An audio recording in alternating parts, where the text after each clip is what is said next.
रायगढ़ रियासत के महाराज व कला प्रेमी चक्रधर महाराज की पुण्यतिथि है। हमारे साथ आरती सिंह जी मौजूद हैं, जो कि एक अच्छी कथक नृत्यांगना है। उनसे जानेंगे कि जो महाराज थे, जो कि कला प्रेमी थे और आज उनकी पुण्यतिथि है, उन्हें आप किस तरह से याद कर रही हैं? महाराज चक्रधर जी को हम सभी कला प्रेमी जो कला की सेवा करते हैं, इस जगत में उन्हें शत शत प्रणाम करते हैं।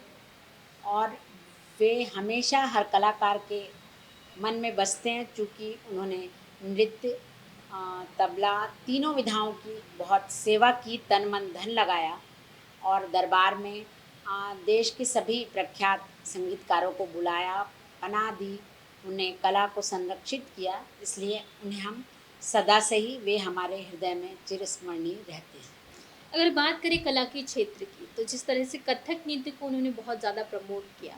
उनके नाम का एक महोत्सव भी होता है, नृत्य महोत्सव भी होता है। रायगढ़ रियासत के वो राजा भी थे और कला प्रेमी भी थे और एक अच्छे तबला वादक भी थे।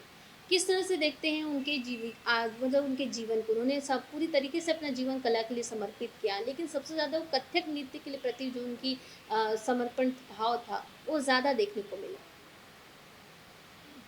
वे बहुत ईश्वर ने उन्हें आयु बहुत अल्प दी थी और वे जैसे ही उन्होंने होश संभाला, तब से ही वो कला की तीनों विधाओं की सेवा करते रहे। कथक में उनका विशेष रुझान था, इसलिए उन्होंने छत्तीसगढ़ के अंदर से लोक कलाकारों को लाया, अपने दरबार में रखा और जो देश के विख्यात गुरु थे, उन्होंने अपने दरबार में उन्हें रखकर उन जो फ़ोक के जो आर्टिस्ट थे, उन्हें शास्त्रीय नृत्य की शिक्षा दिलवाई, अच्छे से अच्छी शिक्षा दिलवाई और उनके भविष्य के लिए और उनके कार्यक्रमों के लिए उन्होंने उनका पूरा भविष्य संजोया।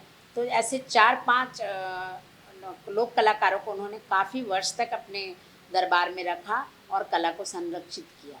तो जी। ये बिल्कुल अलग दृष्टिकोण रहा कि हम कला को एक नई ऊंचाइयों पर पहुंचाएं, और एक राजा होकर के उनकी ये सोच थी, अत्यंत गहरी सोच थी, जिन्हें हम नमन करते हैं। जी, आपने जैसे कहा कि वो एक राजा थे और पहली बात तो इतने बड़ी सियासत के वो राजा थे और जिस तरीके से उन्होंने कला के प्रति अपने रुझान दिया, उनके नाम पे एक नृत्य महोत्सव भी होता है। लेकिन जिस तरीके से देखा जाए कि कोरोना काल आया है, उसके बाद से ये नृत्य महोत्सव नहीं हो रहा है। ऐसे में उन कलाकारों को क्या, जो छत्तीसगढ़ के कलाकार हैं, जो उभरते कलाकार हैं, वो उस कला में जो नृत्य समारोह होता है, उसमें अपनी प्रदर्शनी करते हैं, वो नहीं कर पा रहे।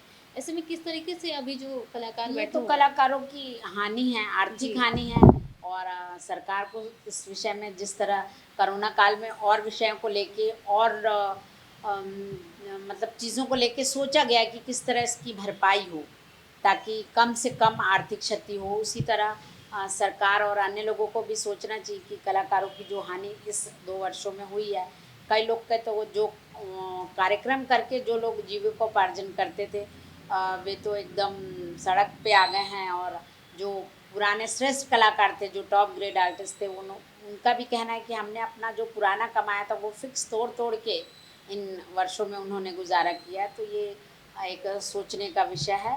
इस वजह से मैं सरकारी, अर्ध सरकारी सब संस्थाओं को सामने आना चाहिए और कलाकारों को फिर से मौका देके उन्हें वापस स्थापित करने की कोशिश होनी चाहिए।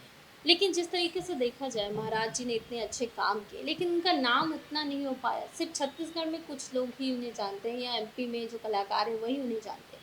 आम जनता तक उनकी जो है पहुँच होनी चाहिए, ऐसा नहीं लगता? असल में कला कुछ विशिष्ट जनों की ही होती है और हम ऐसा नहीं कह सकते कि जैसे बॉलीवुड के कलाकार या बॉलीवुड जितना लोकप्रिय, हम उस तरह शास्त्रीय कलाओं को लोकप्रिय हो सके।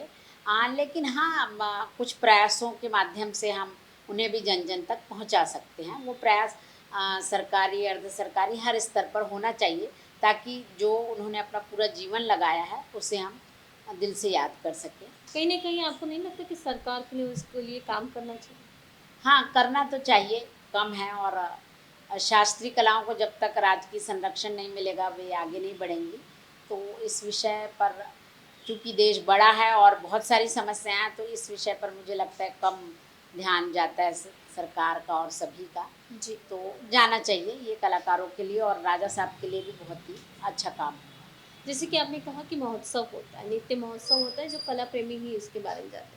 आपको नहीं लगता कि आजकल की पीढ़ी को भी इनके बारे में पढ़ना चाहिए, उनको किताबों में ज्ञान देना चाहिए? जो छत्तीसगढ़ की संस्कृति है, हम उसके बारे में तो पढ़ते हैं, लेकिन जो कलाकार हैं, जो यहाँ उभरते कलाकार हैं, जिनके नाम पे सम्मान भी दिया जाता है, हुँ। लेकिन उनको जो है कहीं न कहीं वो अंधकार में रह जाते हैं, उन्हें उजागर नहीं किया जाता। हाँ, कला लोकप्रिय होगी तो कलाकार भी लोकप्रिय होंगे। तो हम कला को पहले लोकप्रिय करें तो कलाकार स्वयं ही लोकप्रिय हो जाता है। तो इस दिशा में उनको जितना काम मिलेगा, जितना सभी संस्थाएँ काम करेंगी, चाहे मीडिया हो, तो उस तरह से यदि कार्य होगा तो चीज़ें लोकप्रिय होंगी। आज उनकी पुण्यतिथि है, तो आज आपने किस तरह का नृत्य करवाया, जो नृत्य कलाकार आए थे उनसे? जी।